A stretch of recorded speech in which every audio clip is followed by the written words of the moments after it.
بسم اللہ الرحمن الرحیم كثيرا أما بعد فأعوذ بالله من الشيطان الرجيم بسم الله الرحمن الرحيم إن الذين قالوا ربنا الله ثم استقاموا تتنزل عليهم الملائكة ولا تخافوا ولا تحزنوا وابشروا بالجنة التي كنتم توعدون نحن أولياؤكم في الحياة الدنيا وفي الآخرة ولكم فيها ما تشتهي أنفسكم ولكم فيها ما تدعون نزلا من غفور رحيم ومن أحسن قولا ممن دعا إلى الله وعمل صالحا وقال إنني من المسلمين صدق الله العظيم. میرے پیارے بھائیو، دین کی بات دین کے لیے سنی جائے گی، دین کے لیے سنی جائے گی. جیسے کمائی اپنی ضرورت کے لیے کمائی جاتی ہے. آدمی کیوں کماتا ہے؟ اپنی ضرورت کے لیے. تو وہ اپنی ضرورت جب تک پوری نہ ہو جاوے اپنی کمائی چھوڑتا نہیں ہے، وہ کماتا رہتا ہے. کیوں؟ یہ دیکھتا ہے کہ کماؤں گا نہیں تو کیا کھاؤں گا. کوئی تھوڑا کھلائے گا تو ایک دن کھلائے گا. اس لیے وہ جتنی ضرورت ہوتی ہے اتنا کماتا ہے، بلکہ ضرورت سے زیادہ کماتا ہے. تو دین میرے دوستو اس لیے کمانا ہے کہ دین ہماری ضرورت نہیں ہے فقط، دین تو ہماری زندگی کا مقصد ہے. دین ہی کے لیے ہم ہیں اور دین ہمارے لیے ہے. دین ہمارے لیے اور ہم دین کے لیے. یہ مزاج بنانا ضروری ہے کہ ہم دین کے لیے ہیں اور دین ہمارے لیے ہے. ہم نے دین کو ایک اوپری چیز سمجھا ہے. یعنی کچھ لوگ کر لیں ٹھیک ہے، یہ اوپری چیز فالتو یہ ہو گیا ہے. تو روٹی کمائیں گے سب، روٹی سب کماتے ہیں. اور دین یا کچھ لوگ کر لیں اوپری چیز ہے. یہ ظلم ہے. یہ کیا ہے کہ یہ دین کے ساتھ ظلم ہے.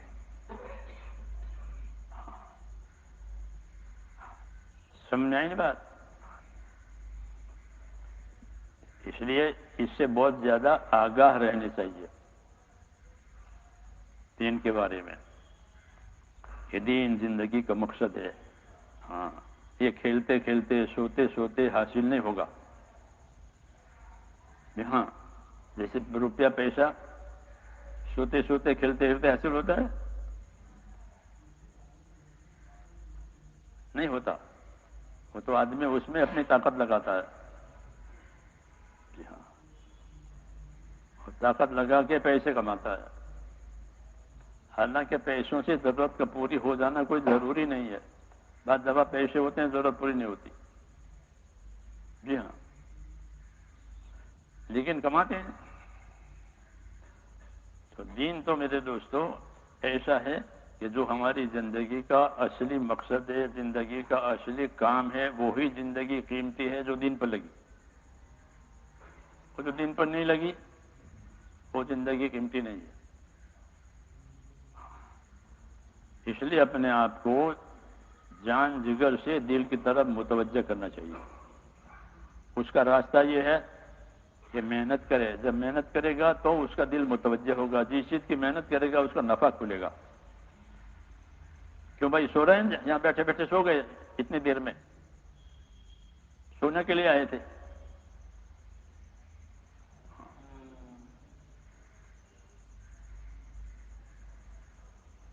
تو دین کا مسئلہ ایسا ہے کہ دین تو زندگی کا اصلی کام ہے. دنیا کے حالات بھی دین کی وجہ سے بنیں گے، آخرت کے حالات بھی دین کی وجہ سے بنیں گے۔ یہ دھوکہ ہے کہ پیسے ہوں گے تو حالات بنیں گے، ملک و مال ہوگا تو حالات بنیں گے، ایسا نہیں ہے۔ حالات تو اللہ کی قدرت سے بنیں گے۔ جیسے بچپنا ہوا، جوانی ہوئی، بڑھاپا ہوا، یہ حالات آدمی کی زندگی پر آتے ہیں، ہر ایک کی زندگی پر۔ تو وہ کیسے آتے ہیں؟ قدرت سے بچپنا، قدرت سے جوانی، قدرت سے بڑھاپا، قدرت سے موت۔ اس میں کسی کا دخل ہے؟ کسی میں کسی کا دخل نہیں۔ تو اللہ کہتے ہیں میری قدرت کی نشانی تمہارے وجود میں ہے، تم دیکھتے نہیں ہو۔ وَفِي أَنفُسِكُمْ أَفَلَا تُبْصِرُونَ، میری قدرت کی نشانی تمہارے وجود میں ہے، تم دیکھتے نہیں ہو کہ تم اپنی مرضی سے بچپنا نہیں ہوا، اپنی مرضی سے جوانی نہیں ہوئی، اپنی مرضی سے بڑھاپا نہیں ہوا، اپنی مرضی سے موت نہیں ہوئی، اپنی مرضی سے بیماری نہیں ہوئی، اپنی مرضی سے تندرستی نہیں ہوئی۔ تو یہ سب حالات کس نے پیدا کیا؟ کہ حالات اللہ پیدا کرتا ہے، جس طرح وجود اللہ دیتا ہے، وجود پر حالات بھی اللہ پیدا کرتا ہے۔ ہاں، اس لیے اللہ پر ایمان لانا اور اللہ کی طرف توجہ کرنا ضروری ہے، کیونکہ اس کے ہاتھ میں سب کچھ ہے، کسی کے ہاتھ میں کچھ نہیں ہے۔ یا ایھا الناس انتم الفقراء، اے لوگو تم سب فقیر ہو، لے کر تم سب فقیر ہو، بھکاری ہو۔ ہاں، آدمی کا پیشاب رک گیا تو اب کچھ نہیں کر سکتا۔ کیا ہو رہا؟ کیا پیشاب نہیں آ رہا؟ پیشاب رک گیا ہے، بس یہ بیکار ہو گیا، ایسا ہی ہے۔ یعنی فقیر ہے، اس کو پیشاب نکلنا کا بھی وہ محتاج ہے۔ اس کو کھانا کھانے کا، دوا کا محتاج نہیں، یہ تو پیشاب نہیں نکلا تو بھی مصیبت ہو جائے گی۔ ہمارا ایک دوست تھا بیچارہ، تو اس کو پیشاب رک جاتا تھا۔ جب پیشاب رک جاتا تھا تو اس کو اتنی تکلیف ہوتی تھی، وہ پلٹیاں کھاتا تھا۔ اتنی تکلیف ہوتی تھی پیشاب روکنے میں۔ تو آرام سے پیشاب ہو جاوے کتنا احسان ہے۔ آرام سے پیشاب ہو گیا۔ ایک آدمی کو دیکھا حضرت عمر نے کہ وہ کوڑی ہے اور اندھا بھی ہے اور گونگا بھی ہے۔ لوگوں سے پوچھا اس آدمی پر کوئی نعمت ہے؟ امیر المومنین اس پر کیا نعمت ہے؟ کہ کوڑ کی بیماری میں ہے، پھر اندھا بھی ہے اور گونگا بھی۔ فرمایا تم نے غور نہیں کیا، اس کو آرام سے پیشاب ہوتا ہی نہیں ہوتا، تو آرام سے پیشاب ہونا بھی نعمت ہے۔ آرام سے پیشاب ہو جاتا ہے کہ احسان ہے۔ تو آدمی میرے دوستو ہر حال میں اللہ تعالیٰ کا محتاج ہے، اور محتاج ہونے کی وجہ سے اس کی طرف ہر حال میں توجہ کرنی ہے۔ ہم اس کے محتاج ہیں، تو پھر جو محتاج ہو تو اس کی طرف توجہ کرو۔ یہ کیا بات ہے کہ اس کے محتاج بھی ہیں اور اس کو ناراض بھی کرتے ہیں؟ اس کے محتاج بھی ہیں اور ناراض بھی کرتے ہیں۔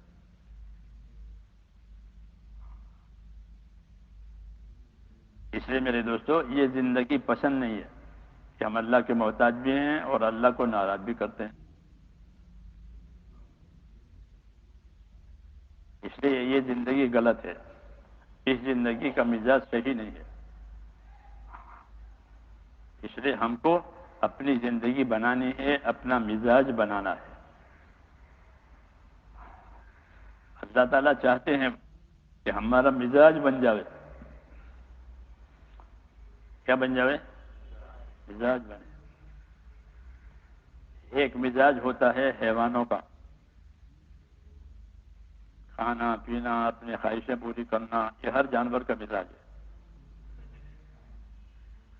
ایک مزاج ہوتا ہے شیطانوں کا۔ اس کا شیطان کا مزاج کہ ہر بات میں اللہ کے خلاف کرنا، یہ شیطانی مزاج ہے، نہ کرے نہ کرنے دے، نہ صحیح چلے نہ صحیح چلنے دے، یہ شیطانی مزاج کہلاتا ہے کہ خود بھی نہیں چلتے اور دوسروں کو بھی نہیں چلنے دیتے. اس لیے یہ مزاج اللہ کو پسند نہیں ہے. اور بتایا شیطان تمہارا دشمن ہے،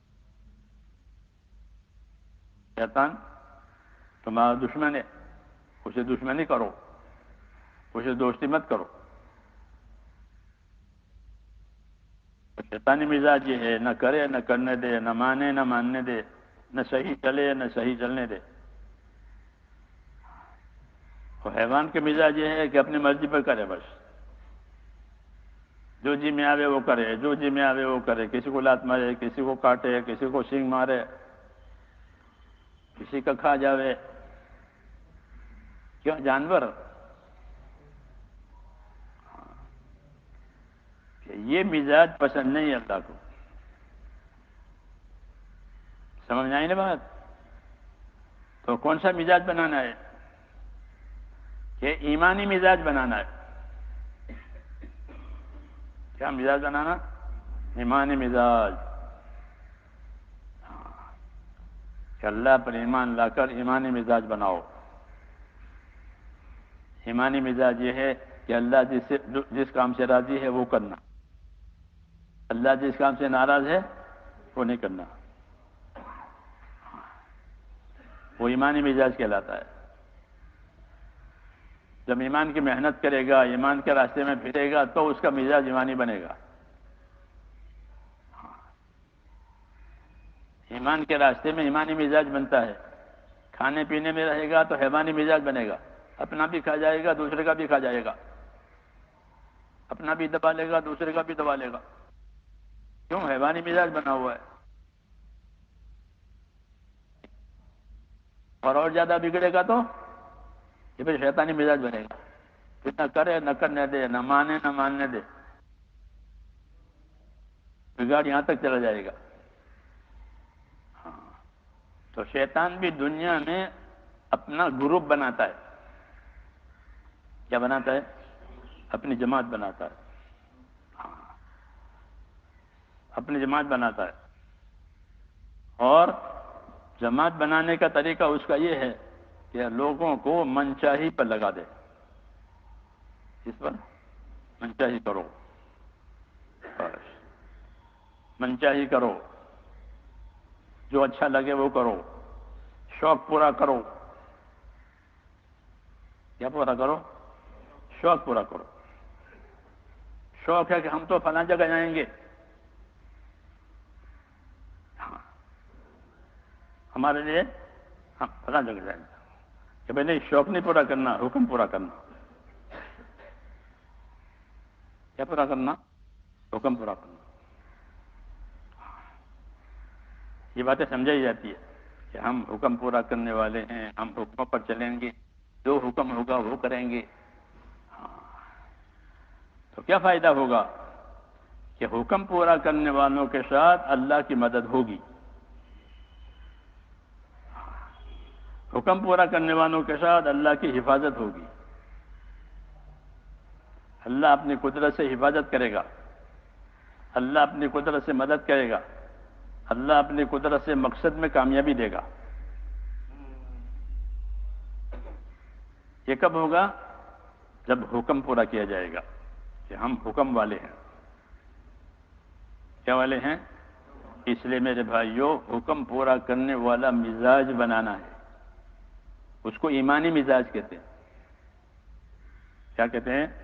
صحابہ کرام کے بارے میں یہ کہا، اولئک الذین کتب، یہ وہ لوگ ہیں کہ ان کے دلوں میں اللہ نے ایمان کو رچا دیا ہے. ایمان کو رچا دیا، ایمان کی محبت ان کے دلوں میں ڈال دی. ولیکن اللہ حبب الیکم الایمان، تمہارے دلوں میں ایمان کی محبت ڈال دی. ایمان کی محبت. دنیا میں لوگوں کو سامان کی محبت ہوتی ہے. کس کی محبت؟ سامان، سونا چاندی، کپڑا، پیسہ. جی ہاں، سامان، سامان کی محبت. سامان کی محبت نہیں، بلکہ کس کی محبت؟ ایمان کی محبت۔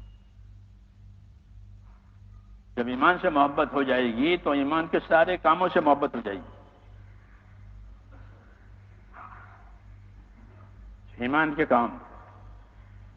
ایمان کے کام عبادت ہے۔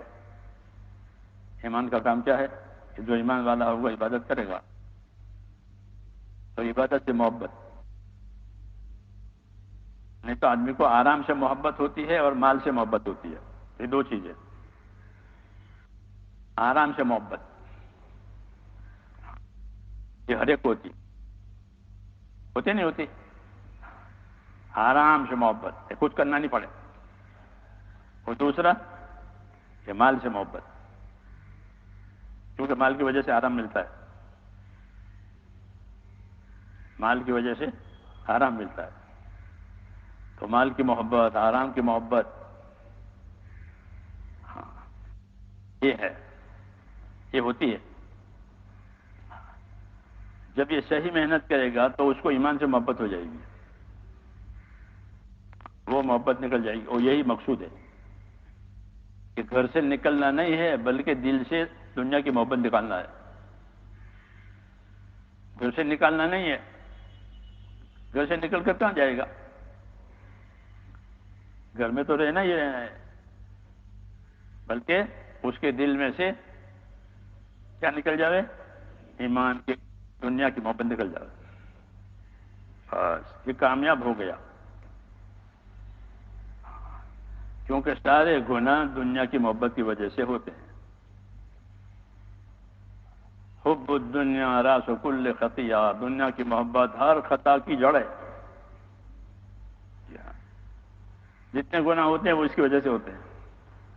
کسی کو دولت سے محبت ہے، کسی کو عورت سے محبت ہے، کسی کو زمین جائیداد سے محبت ہے، ہاں کہ یہ سب محبتیں گناہ پہ لے جائے گی۔ سمجھ آئی نہیں بات؟ یہ دنیا ہے، یہ دنیا کی محبت کیا ہے؟ کہ ہر گناہ کی جڑ۔ پیسے دے کر کچھ بھی کرا لو، جی ہاں پیسے دے کے کچھ بھی کرا لو، خون خرابہ کرا لو، لوٹ پاٹ کرا لو، ہاں تیار ہے، کیوں؟ پیسے مل جائے۔ تو فرمایا کہ دنیا کی محبت کیا ہے؟ ہر بلا کی جڑ ہے، ہر گناہ کی جڑ۔ اچھا پھر اس دنیا کو پیدا کیوں کیا تھا؟ ہے نا؟ جب یہ ہر گناہ کی جڑ ہے تو اس کو کیوں پیدا کیا تھا؟ یہ دنیا کو پیدا کیا تھا قربان کرنے کے لیے۔ اس کے لیے کہ دنیا کو چھوڑو مت، لیکن دنیا کو قربان کرو۔ کہ کس میں قربان کرو؟ کہ دین میں، دنیا کو دین میں قربان کرو۔ دنیا کے لیے دنیا قربان ہوتی ہے، اس کا رواج ہے۔ دنیا کے لیے دنیا قربان کرنا اس کا رواج ہے۔ کہ کسی کو مکان بنانا ہے تو وہ کروڑ روپیہ قربان کرے گا، اور کروڑ کی بلڈنگ بنے گی۔ ہاں یہ مثال ہے کہ دنیا کے لیے دنیا قربان کرنا تو رواج ہے، مسلم غیر مسلم سب کرتے ہیں، اس میں کوئی فضیلت نہیں ہے۔ کہ دنیا کو آخرت کے لیے قربان کرنا، اس کے لیے یہ عقل مندی ہے۔ یہ کیا ہے؟ یہ عقل مندی ہے کہ جو ایک باقی رہنے والی چیز ہے ہمیشہ، اس کے لیے کہ فنا ہونے والی چیز کو قربان کر دیا تو اچھا کیا کہ فنا ہونے والی چیز قربان ہوئی اور باقی رہنے والی چیز مل گئی۔ آخرت باقی رہنے والی ہے۔ آخرت کی دو صفتیں ہیں، کتنی؟ دو صفت آخرت کی۔ ایک صفت آخرت کی یہ ہے کہ وہ باقی رہنے والی ہے، ختم نہیں ہوگی۔ آخرت کا عذاب ہو تو وہ بھی ختم نہیں ہوگا، آخرت کا ثواب اور بدلہ ہوگا وہ بھی ختم نہیں ہوگا۔ جی ہاں وہ نہ ختم ہونے والی ہے، اسی کو آخرت کہتے ہیں کہ وہ آخرت آخری ہے، اب پھر کوئی اپیل نہیں ہے۔ جی ہاں تو آخرت کی ایک صفت یہ ہے کہ وہ باقی رہنے والی ہے۔ دوسری صفت کیا ہے؟ کہ آخرت کی دوسری صفت یہ ہے کہ وہ بطور بدلہ کے ملے گی، بغیر بدلے کے نہیں ملے گی۔ دنیا تو بعد مطلب مفت میں بھی مل جاتی ہے، نہیں ملتی؟ کہ باپ مر گیا اور بیٹے کو سب مل گیا۔ کیوں؟ کہ میں میرے باپ کا اکیلا تھا، باپ کا اکیلا، تو جتنا تھا وہ بغیر محنت کے مل گیا۔ ہوتا ہی نہیں ہوتا؟ یا تھوڑی محنت میں زیادہ مل گیا، ایسا بھی ہوتا ہے۔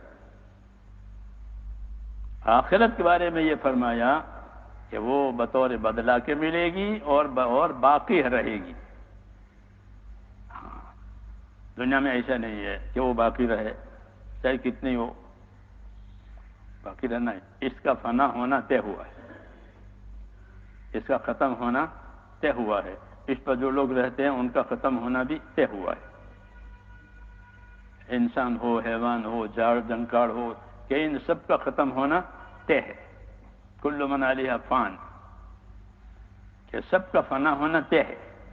تو جس طرح دنیا میں سب کا فنا ہونا طے ہے، ایسے ہی آخرت میں سب کا باقی رہنا طے ہے۔ اس کو آخرت کہتے ہیں کہ وہ بطور بدلہ کے ملے گی اور باقی رہ کر ملے گی، کہ باقی رہے گی۔ اس لیے عقل مند وہ ہے جو آخرت بناوے۔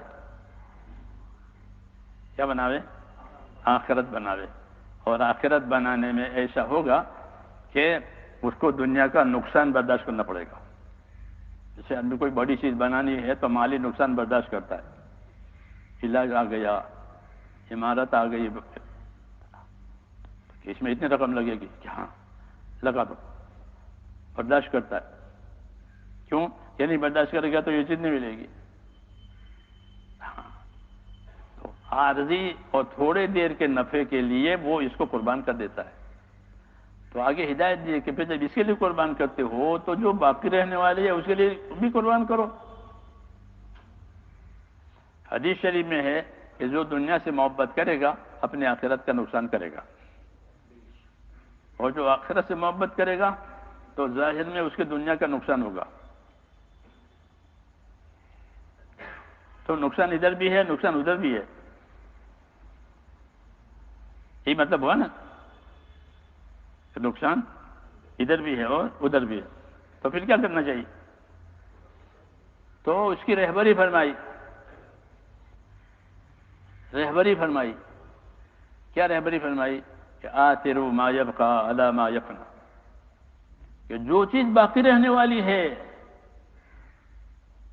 اس کا پلہ جھکاؤ، اس میں نقصان نہ ہونے دو، اور جو فنا ہونے والی ہے اس کا نقصان ہو جائے تو ہو جائے، کوئی بات نہیں، اس کو تو بہرحال فنا ہونا ہی ہے، اور وہ فنا نہیں ہوئی تو ہم فنا ہو جائیں گے۔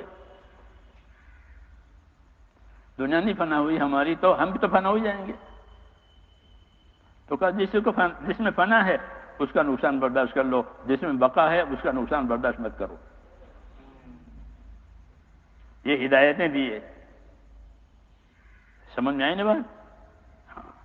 ان باتوں کو عمل میں لانے کے لیے میرے دوستو ایمان اور یقین بنانا ضروری ہے۔ ہاں۔ کیا بنانا ضروری ہے؟ ہاں۔ اللہ کے وعدوں کا یقین، اللہ کی قدرت کا یقین، اللہ کے فیصلوں کا یقین، اس کے خزانوں کا یقین کہ جو ہوگا وہ قدرت سے ہوگا، جو ہوگا اللہ قدرت سے کریں گے۔ اللہ کیسے کریں گے؟ قدرت سے کریں گے۔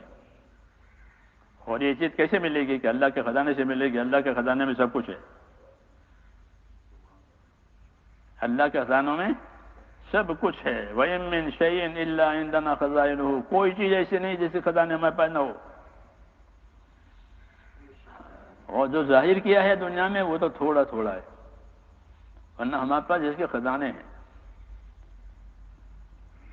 جتنی خوشبو دنیا میں ظاہری ہے وہ تھوڑی ہے، اور خدا کے پاس کیا وہ خزانے ہیں۔ جس نے پھل فروٹ ظاہر کیے وہ تھوڑے، اور خدا کے پاس کیا اس کے خزانے ہیں۔ ایسے جتنے دکھ، جتنی مصیبتیں ظاہر کی ہیں وہ تھوڑی ہے، اور اللہ کے خزانے میں یہ بڑی بڑی آفتیں ہیں۔ کیا ہے؟ بڑی بڑی آفت ہے. جتنا زہر دنیا میں ظاہر کیا وہ تھوڑا ہے، اور خدا کے خزانے میں یہ زہر کے خزانے ہیں. ہاں، کہ آخرت کا ایک سانپ اگر پھونک مار دے تو روئے زمین پر کوئی گھاس نہ ہوگی. ایسا زہر ہے اس کے اندر، پھونکا رہے. سانپ کاٹنے سے پہلے پھونکارتا ہے. ہاں، تو اس کا زہر اٹھتا ہے. ہم لوگ ایک بار سفر کر رہے تھے یہاں بھوپال کے ماحول میں، پیدل چل رہے تھے. تو دو دو کی جوڑی بنا کے چلتے ہیں سیکھنے سکھانے کے لیے. پہلے جماعتیں پیدل چلتی تھی، اب تو لوگ مالدار ہو گئے. جی ہاں، تو پیدل نہیں چلتے. اور پیدل چلنے میں جو برکت ہے وہ سواریوں میں نہیں ہے.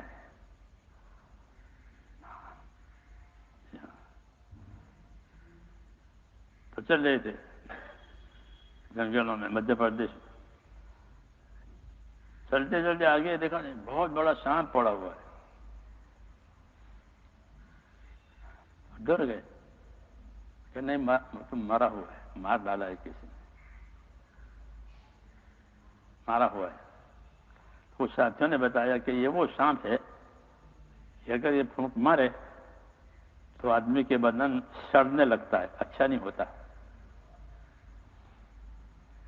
بدن اس کا سڑے گا. ہاں، پھونک مارتا یہ وہ ہے. وہ لوگ پہچانتے ہیں. پہلے زمانے کے لوگ ایسے تھے، وہ جنگلوں میں بھی پھرتے تھے، اپنا کام بھی کرتے تھے. جی ہاں، تو اب کچھ خبر نہیں ہے. اب کچھ خبر نہیں ہے. ہاں، بند گاڑیوں میں جاتے ہیں، بند گاڑیوں میں آتے ہیں. تو وہ بھی بند، ان کی گاڑیاں بھی بند. گاڑی بند تو یہ بھی بند. گاڑی بند ہو گئی تو یہ بھی بند ہو گئی. ہاں، کہ کیا ہو، گاڑی اسٹارٹ نہیں ہو رہی ہے تو یہ بھی اسٹارٹ نہیں ہو رہا ہے. ہاں، ایسی زندگی ہو گئی. وہ لوگ ایسے نہیں تھے. ابو ذر غفاری تبوک میں جا رہے تھے تو ان کا اونٹ بیمار ہو گیا. جیسے گاڑی پنچر ہو جاتی ہے نا، ایسے اس زمانے کی گاڑیاں وہی اونٹ تھے. تو اونٹ بیمار ہو گیا. تب کیا کریں؟ تو انہوں نے اونٹ کو چھوڑ دیا. اونٹ کو وہ سارا سامان لاد لیا. ہاں، اور پیدل چلے اور پہنچ گئے. حضور صلی اللہ علیہ وسلم نے دور سے دیکھا، او ابو ذر آ رہے ہیں. ایسے قوی ارادے کے تھے کہ ایک چیز کا ارادہ کیا ہے کہ تبوک جانا ہے تو جانا ہی جانا ہے. اونٹ نہیں جائے گا تو میں بھی جاؤں گا.